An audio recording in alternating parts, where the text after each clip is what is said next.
wrapping pumpkins already? My mom and dad are gonna be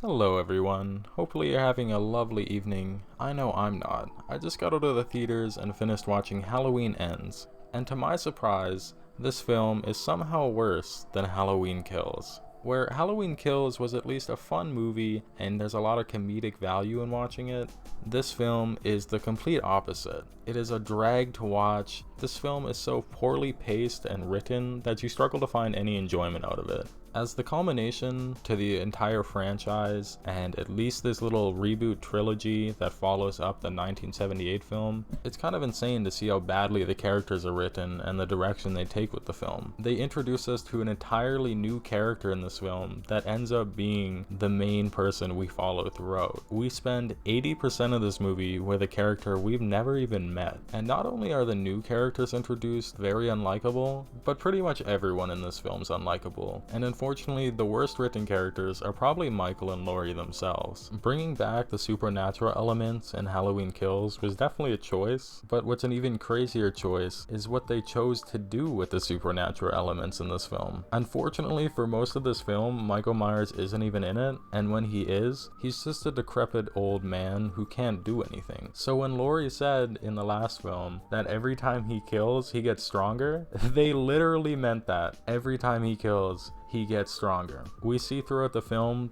with the more victims he has, the more he looks like the original Michael Myers. But unfortunately, he never really gets back to that original Michael Myers state. And the closest thing we get is in the last 10 minutes of the movie. So for the culmination film of the Halloween franchise, not only is Michael Myers written out poorly, but I can't help but feel that Laurie is too. Her arc makes no sense looking at the other films. Coming off the death of her daughter, somehow she's in a better state of mind than she was in any of the other films. She's suddenly trusting of everyone around her, and even though Michael Myers is on the loose, she's okay with letting that go. The sudden change of character for Laurie is a bit mind-boggling, but that's alright, because we barely spend any time with her in the film too. I'm going to be getting into a few slight spoilers here, so if you haven't seen the film, that's alright. I probably wouldn't see the film if I had the choice.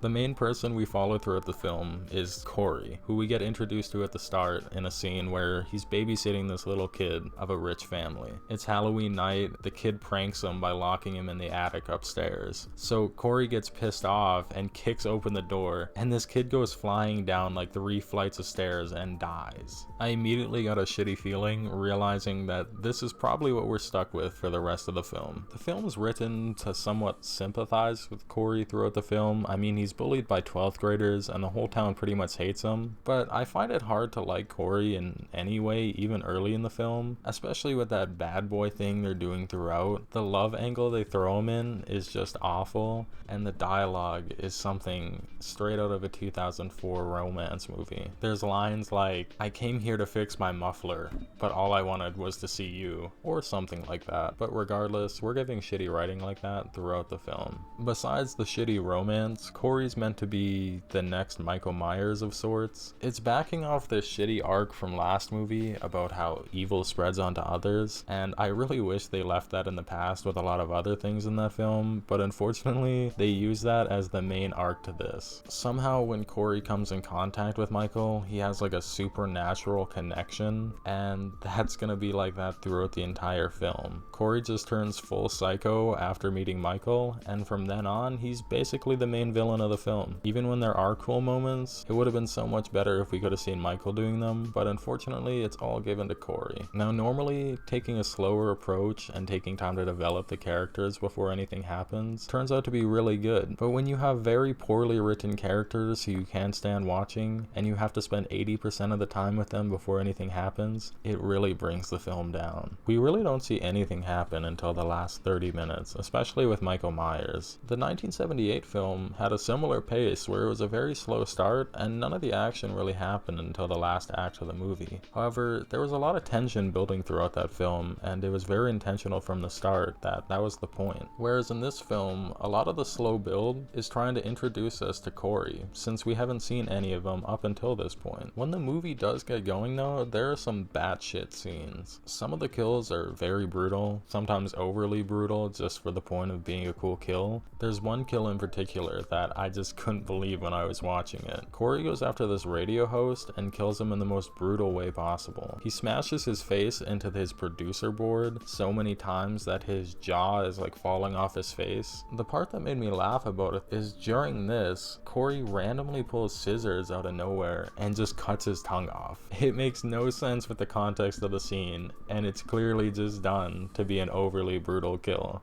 That was one of my issues with Halloween Kills, and it's a consistent issue with this film, is the characters just don't really understand Michael Myers and the reason he's so good. They kind of just make Michael generic. They make him like an over-the-top slasher who's just there to tally up the coolest kill. And at the end of the film, all I could think is just thank God this is the end of the series, because I don't know if I could watch another film like this. I'll probably regularly go back to watching Halloween 2018 along with 1978, and hell, I'll maybe even watch Halloween Kills if I'm feeling like a good laugh. But this film, I don't know if I'll ever watch it again. I have seen some positive reviews online, and the film actually seems quite polarizing. Even though I didn't personally like the film, you might still find enjoyment in it, and if you haven't seen it, I would still give it a shot. I just wanted to discuss a few issues I had with the film and give my overall thoughts. Even though I'm not the biggest fan of it, I still love this franchise dearly, and to see the culmination of this in theaters was a pretty cool experience. If you enjoyed this and would also like to hear why Halloween Kills is potentially the funniest movie of all time, I just made a video a few days ago in anticipation for this, so if you'd like to see that, go check that out. Anyways, stay safe. Love ya.